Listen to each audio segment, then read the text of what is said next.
नमस्कार सभी को। आप लोग ने इससे पहले द्विपद प्रमेय वाला पार्ट पढ़ लिया है और अब एक इम्पॉर्टेंट चैप्टर और पढ़ेंगे हम लोग। और ये चैप्टर आपको इसलिए भी आसान लगेगा क्योंकि आपकी पिछली कक्षा से जुड़ा हुआ है। बस वहाँ नाम कुछ और लिखा था, यहाँ स्टार्टिंग कुछ अलग तरीके से हो रही है। तो यहाँ हम नवा पार्ट स्टार्ट करते हैं। उस पार्ट का नाम है आपका अनुक्रम तथा श्रेणी। अनुक्रम मीन्स सीक्वेंस, और सीक्वेंस वर्ड से आप फेमिलियर हो, आप जानते हो, उसको यूज़ करते हो डेली लाइफ में। श्रेणी भी आपने सुना होगा, मैंने कहा कि आप कक्षा 10 से आपका ये पार्ट जुड़ा हुआ है, तो आपने वहाँ समांतर श्रेणी पढ़ा होता था। ठीक है, यहाँ भी पढ़ेंगे हम, लेकिन वहाँ थोड़ा सरल से क्वेश्चन थे, यहाँ कुछ क्वेश्चन वैसे ही आएंगे और कुछ क्वेश्चन उससे थोड़ा डिफिकल्ट हो जाएंगे। ठीक, तो हम पहले समझते हैं यार अनुक्रम क्या चीज़ होती है करके। तो अनुक्रम को समझने के लिए आप ऐसे देखिए, सरल सा उदाहरण आपको देता हूँ। आप जब क्लास में जाते होंगे तो आपकी उपस्थिति लेते होंगे आपके कक्षा अध्यापक, तो आप देखते होंगे आपका जो रजिस्टर है उसमें आपके नाम किस ऑर्डर में लिखे रहते हैं, अल्फाबेटिकल ऑर्डर में लिखे रहते हैं। ठीक, तो पहले ए से जिनके नाम शुरू होते होंगे वो लिखे जाते होंगे, फिर बी से, फिर सी से, फिर डी से। तो उन्होंने एक क्रम का पालन किया है ना। क्या क्रम का पालन किया? पहले उन्होंने ए से स्टार्ट होने वाले नाम लिखे, फिर बी से, फिर सी से। अगर ए से ही दो नाम स्टार्ट हो रहे होंगे तो फिर उनमें देखेंगे, जैसे मान लीजिए एक का नाम उन्होंने लिखा अनिल और दूसरे का है नाम, दूसरी लड़की है उसका नाम आरती है मान लीजिए। तो अब आप समझ लीजिए खुद से कि कौन पहले आएगा। ए तो ठीक है, फिर उसके बाद कौन सा आ रहा है, एन या आर। तो एबीसीडी अल्फाबेटिकल ऑर्डर आपको पता ही है, M N O P Q R. तो एन पहले आ गया, तो इसलिए अनिल को फर्स्ट ऑर्डर नंबर दिया गया होगा और आरती को सेकेंड ऑर्डर नंबर दिया गया होगा। तो ये क्रम तो फॉलो किया है ना उन्होंने। तो क्या है, क्रम उन्होंने फॉलो किया है जो किसी नियम का पालन करता है। यहाँ किस नियम का पालन कर रहा है? वो अल्फाबेटिकल ऑर्डर नियम का पालन कर रहा है, जो कि डिक्शनरी का ऑर्डर भी यही होता है। ठीक, तो ये चीज़ आप समझ रहे होगे कि अनुक्रम क्या है। अब इसी को गणित के रूप में समझ लीजिए। किताब का ही उदाहरण ले रहा हूँ, उसने तो एक उदाहरण कुछ पीढ़ियों का दिया है, तो पीढ़ियों को रहने दीजिए। मैं उदाहरण दे देता हूँ आपको, जो दूसरा दिया है उसने उदाहरण भाग देने का। वो कह रहा है कि 10 को अगर 3 से भाग दिया जाए, तो आप समझो अगर 10 को 3 से भाग देंगे तो भाग दे के देख लीजिएगा। तो आप देखोगे ये क्या आएगा, 3.3। आप एक ही दशमलव के 1 अंक तक लिख लीजिए। आपने कहा नहीं सर दशमलव के 2 अंक तक पूछा उसने, तो अगर आप भाग दे के देखोगे तो 3.33 हो रहा होगा। आपने कहा नहीं 3 अंक तो दे रखा है, तो 3.333 करके लिखा होगा। इस तरह से ये भी तो एक अनुक्रम है। इसमें क्या अनुक्रम हो रहा है, भाग तो 3 का 10 में ही जा रहा है, लेकिन क्या लिखा है, दशमलव का 1 अंक, दशमलव के 2 अंक, दशमलव के 3 अंक। अगला खुद से अगर लिखना होगा तो क्या लिखेंगे, दशमलव के 4 अंक तक। तो ये भी क्या है, किसी न किसी नियम को फॉलो करते आ रहे हैं। ठीक, अब मैं एक चीज़ अलग से लिखता हूँ। मैंने कहा मान लीजिए पहले 2 पद मैंने 1 और 1 लिखे, फिर दूसरा पद मैंने 2 लिख दिया, फिर दूसरा पद मैंने 3 लिख दिया, फिर अगला 5 लिख दिया, अगला 8 लिख दिया, अगला 13 लिख दिया, एंड सो ऑन। इस तरह का अगर मैं लिखता हूँ तो शायद समझ में ना आए कि अगला पद क्या आना चाहिए। आप क्या समझ सकते हो, देखो 1 लिखा, चलो पहला मेंटेन है, फिर 1 से 1 बढ़ के 2 आया, फिर 1 बढ़ के 3 आया, फिर यहाँ से 2 बढ़ना शुरू हो गया, फिर 3 बढ़ना शुरू हो गया, फिर 5 बढ़ना शुरू हो गया। तो आप क्या समझ सकते हो, शायद अगला क्या बढ़ रहा होगा, 7 बढ़ रहा होगा। 13 7 20 लिख दोगे आप। ठीक है, कभी रीजनिंग के क्वेश्चनों में ऐसा आ जाए।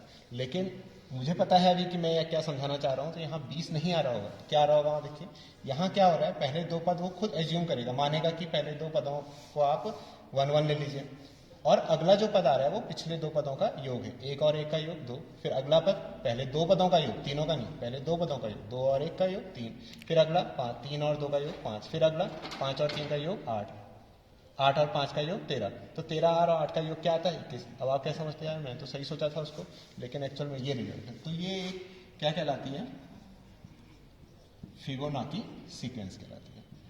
ठीक है, तो इसका स्पेशल नेम है फिबोनाची सीक्वेंस। आप कहोगे सर किसी किताब में हो सकता है ऐसा लिखा हो, वो पहले के 2 पद 0 और 1 ले ले। अगर 0 1 ले लेगा तो तरीका वही रहेगा कि अगला पद पिछले 2 पदों के योग से बनेगा। पहले 2 पदों को आपको एज्यूम करना ही पड़ेगा। क्या बनेगा, फिर 1 आएगा, फिर 2, फिर 3। तो आप समझ गए होंगे। तो ये किताब में उदाहरण दिए थे इसलिए मैंने समझा दिया। इस चीज़ को आप नोट कर लीजिए, काम आता है। फिबोनाची सीक्वेंस कहलाता है। एक्सरसाइज में भी इससे रिलेटेड एक क्वेश्चन है। ठीक, अब देखिए, अब अनुक्रम को परिभाषित कैसे करेंगे, मैं ऐसे थोड़ी का समझाया, तो खाली समझाने वाली बातें होंगी। तो कैसे लिखता है ये आप देख रहे हो, चाहे इसमें समझो चाहे इसमें, किसी में भी। ये पहला पद है तो A1 करके लिखा गया, दूसरा है तो A2 लिखा गया, तीसरा है A3, चौथा है A4। तो इस तरह से ये अलग अलग संख्याएं लिखी। तो आप क्या समझ रहे हो, कैसे पता चल रहा है, जो नीचे इंडेक्स लिख रहा हूँ ये बता रही है यार ये पहला है, दूसरा है, तीसरा है, चौथा है। तो आप देखोगे उसने लिखा है अनुक्रम की परिभाषा में कि अनुक्रम क्या है, एक फलन है। तो अनुक्रम क्या है, एक फलन है जिसका प्रांत प्राकृत संख्या। अब प्राकृत संख्या कहूंगा तो कहां से शुरू होती है, 1 2 3, यही तो हुई। अब क्या लिख रहा है, प्रांत प्राकृत संख्या या उसका उपसमुच्चय, या उसका उपसमुच्चय। उपसमुच्चय इसलिए लिखा क्योंकि जो प्रश्न आपको दिए रहेंगे जरूरी नहीं है कि वह परिमित हो। जैसे पहला, दूसरा, तीसरा, चौथा 4 लिखे, उसने डॉट डॉट करके छोड़ दिया तो क्या समझ में आएगा कितने पद लिखने हैं करके, ठीक। तो इसलिए क्या कहेगा, अनुक्रम क्या है, एक फलन है जिसका प्रांत एक प्राकृत संख्या या उसका उपसमुच्चय होता है। अब हम समझ जाते हैं यार, यहाँ से A1 लिख रहा है, दूसरा A2, A3, तो हम क्या कह सकते हैं, AN लिख सकते हैं उसको, फिर नहीं है। और इसी चीज को ऐसे भी लिख सकते हैं, फलन आप कहोगे फलन तो fx करके लिखते आए थे आप, तो यहाँ भी ऐसे समझिए, यहाँ फलन का नाम है A से लिख रहा हूँ और ये nवा AN, तो ये दोनों एक ही चीज को प्रदर्शित करते हैं, क्या चीज, nवा क्रम उसका, ठीक है। तो nवा पद भी हो जाएगा उस अनुक्रम का, ठीक। तो ये तो हुआ अनुक्रम के बारे में। अब इसी अनुक्रम को हम आगे बढ़ेंगे और हम श्रेणी को देखेंगे। तो अनुक्रम आपने देख लिया, मैंने कहा अनुक्रम से ही हमारा श्रेणी जुड़ा हुआ है। तो अनुक्रम कैसे समझाया था, मैंने कहा था अनुक्रम क्या है, एक फलन है जिसका प्रांत प्राकृत संख्या या उसका उपसमुच्चय। तो A1, A2, A3, A4, इस तरह से आप अगर डॉट डॉट करके छोड़ दे रहे हो तो यह अलग तरह का अनुक्रम होगा, और लास्ट में कुछ तक रुक जाता हूं तो वह अलग का, यहीं पर बोल देता हूं। बल्कि अगर मैं इसको फाइनाइट टर्म्स तक रुक गया तो ये क्या कहलाएगा, परिमित अनुक्रम कहलाएगा, परिमित कहलाएगा।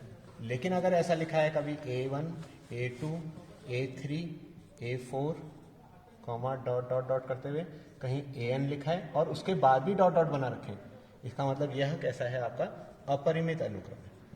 तो अगर पदों की संख्या पता नहीं चलेगी कितनी है तो आप उसको अपरिमित अनुक्रम कहेंगे, और पदों की संख्या पता चल जाएगी, 5 हैं, 10 हैं, 15 हैं, 20 हैं, तो आप उसे क्या कहेंगे, परिमित अनुक्रम कहेंगे। अब इसी अनुक्रम में ये जो पद लिखे हैं, अगर मैं इनको ऐसे लिख दूं, इनके बीच में जोड़ दूं इनको, मतलब A1 प्लस A2 प्लस, जोड़ूंगा नहीं, खाली लिखने का तरीका है, A4 प्लस डॉट डॉट करते हुए प्लस AN, ये क्या कहलाएगी, जो ये परिमित अनुक्रम था उससे संबंधित परिमित श्रेणी कहलाएगी, परिमित श्रेणी कहलाएगी। अब दूसरी बात, जो ये लिखा था इसमें अपरिमित अनुक्रम है, तो इससे क्या हो जाएगा, तरीका वही, A1 plus A2 plus A3 dot dot करते AN, इसके बाद भी और पता नहीं कहां तक, तो ये क्या कहलाएगी, अपरिमित श्रेणी। अब एक और नोटेशन समझिए, तो आप समझ गए अनुक्रम, अनुक्रम के बाद श्रेणी।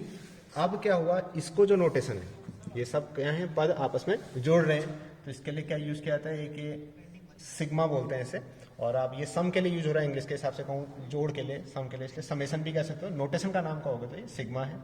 किनका हो रहा है, A1, A2, A3, मैंने A लिख दिया मान लीजिए, ठीक है। अब ये K क्या है, कभी 1 है, कभी 2 है, कभी 3 है, तो ये कहाँ से स्टार्ट हो रहा है, K 1 से स्टार्ट हो रहा है, कहाँ तक गया है, N तक। तो summation K equal to 1 to N AK करके भी इस परिमित श्रेणी को लिखा जा सकता है। और ये जो अपरिमित है, इसको भी अगर मैं एक ही नोटेशन दूं, इसको क्या आ जाएगा, सिग्मा लिखा आपने, इस नोटेशन का नाम सिग्मा। इसका काम क्या है, पदों को जोड़ना। और ये कहाँ से स्टार्ट है, पहला तो है, ठीक है, दूसरा तीसरा करते, लेकिन पता नहीं कहाँ तक है, तो K से शुरू है और कहाँ तक है, जो चीज परिभाषित नहीं है, अनंत तक। तो summation K equal to 1 to infinity AK करके भी लिखा जा सकता है। और इसी नोटेशन को खाली ये लिखा है सिग्मा AK, तब भी आप समझ जाना कि ये रिजल्ट पहला, दूसरा, तीसरा करते हुए अनंत पदों के योग को प्रदर्शित कर रहा है। तो इस नोटेशन से आप समझ गए होंगे। तो पहले अनुक्रम, अनुक्रम से संबंधित हमारी श्रेणी बनी। अब हम अपने मेन टॉपिक में आते हैं, जो हमने पढ़ना होता है, पिछले साल पढ़ा है आपने, ऐसे क्या आते हैं, समांतर श्रेणी। तो समांतर श्रेणी होने के लिए क्या नियम होता है, जो आपने A1, A2, A3 dot dot करते, ये तो अनुक्रम था। इसके बाद आपने इसको A1 plus A2 plus A3 dot dot करके लिखा, ये श्रेणी हो गई। लेकिन मैं समांतर श्रेणी समझाना चाह रहा हूं, तो इसमें फिक्स रूल क्या होता है कि पदों के बीच का अंतर समान होता है। पदों के बीच का अंतर कैसे, कभी भी किसी को भी घटा दो, ऐसा नहीं। अभी पहला वाला तो किसी से घटेगा नहीं पिछले पद से, तो दूसरे को पहले से। आपने कहा नहीं हम तो तीसरे लेते हैं, अगर तीसरे को लोगे तो उसको किससे घटाओगे, दूसरे से। आपने कहा नहीं और लिखे होते तो आप क्या करते, चौथे को लेते हैं, किससे घटाते फिर, तीसरे से। आपने कहा नहीं कहीं दूर बात का 11 वाला लिख के दिखाइए, अगर मैं A11 को लूंगा तो उसको किससे घटाऊंगा, जस्ट उसके पहले पद से, A10 से। इन सबका अंतर क्या आना चाहिए, समान आना चाहिए। अगर इनका अंतर समान है तो हम कहेंगे कि यह श्रेणी कैसी है, समांतर श्रेणी। और उसके लिए क्या नोटेशन दिया जाता है, ये अंतर समान है तो इसलिए इसका नाम आ गया सार्व अंतर, और नोटेशन आ गया क्या, D। समझ गए होगे। तो A1 A2 ये अनुक्रम था, ये से संबंधित श्रेणी थी। इसका समांतर श्रेणी होने का लॉजिक ये हो गया कि पदों के बीच का अंतर समान होना चाहिए। किन पदों का बीच का अंतर? जो लगातार आए हैं। और कैसे माइनस करना है, कैसे अंतर लेना है उनका? अगले पद का पिछले पद के साथ। तो इस तरह से इनका अंतर समान होना चाहिए। फिर जो बुक में नोटेशन यूज करता है, पहले पद के लिए ए नोटेशन यूज करता है, प्रथम पद के लिए ए, और जो अंतर आ रहा है उसे क्या कहता है? सार्वंतर। उसके लिए क्या नोटेशन आता है? डी आता है। तो अभी फिलहाल इतना समझिए, और पदों की संख्या किससे लिखी जाएगी? एन से लिखी जाएगी। तो ये कुछ इंट्रोडक्शन, आगे कुछ टर्मों से आपको इंट्रोड्यूस करा दिया गया जो आपका अनुक्रम और श्रेणी आपको समझाता है। क्वेश्चन हम दूसरी वीडियो में देखेंगे।